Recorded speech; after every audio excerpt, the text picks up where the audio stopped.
আবার ভয়াবহ ট্রেন দুর্ঘটনা উত্তরপ্রদেশের গোন্ডায়। লাইনচ্যুত হয় চণ্ডীগড় ডিব্রুগড় এক্সপ্রেসের বেশ কয়েকটি কামরা।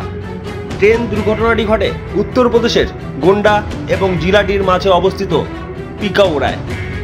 সূত্রের খবর, দুর্ঘটনার খবর চাওয়া হতে ইতিমধ্যে ঘটনাস্থলে পৌঁছায় উদ্ধারকারীর দল। আহতের সংখ্যা একাধিক। বেশ কিছু যাত্রীরা ট্রেন থেকে নেমে লাগেজ নিয়ে দাঁড়িয়ে রয়েছে রেল লাইনের পাশে। এই ভয়াবহ ট্রেন দুর্ঘটনার কারণে তারা আতঙ্কিত, বিধ্বস্ত।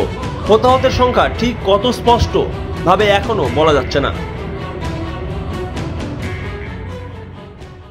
Sponsored by Vishal emporium. যুগ বদলেছে জীবনের ধারা।